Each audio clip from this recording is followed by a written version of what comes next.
Kinumpirma na ng 2 Division undisputed champion na Oya Inoue ang susunod na laban nito sa Amerika, partikular sa Las Vegas, na kung saan ito ay sinugundahan pa ng American promoter nito na si Bob Arum na magkakaroon na raw ng 2 laban sa Vegas. Itong The Monster sa buwan ng Mayo at Setyembre ng taong kasalukuyan.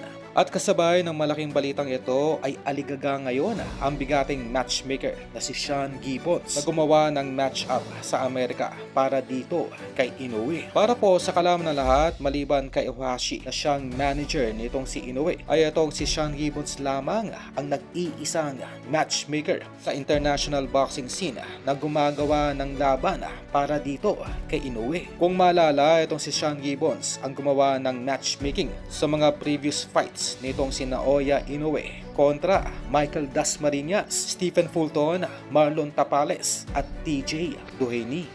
At nababalita na nakakota na naman itong si Gibbons na hanapan ng makakalaban itong si Inoue sa Amerika. Kaya gano'n na lamang ang frustration nitong si Gibbons na makuha muli itong si Cuadro Alas upang tuluyan ng may kasa ang super mega fight ng dalawa sa Las Vegas. Keep in mind na garantisadong 10 beses nakikita ng malaki itong si Sean Gibbons sa oras na may match up nito ang laban ng Inoue kontra Casimero sa Las Vegas. Dahil maliban kay Junto Nakatani ay itong si Casimero lamang ang pinaniniwalaan ng mga boxing analysts at experts sa Amerika na may tsansang makapagbigay ng upset victory kontra sa the Japanese monster na Oya Never a doubt.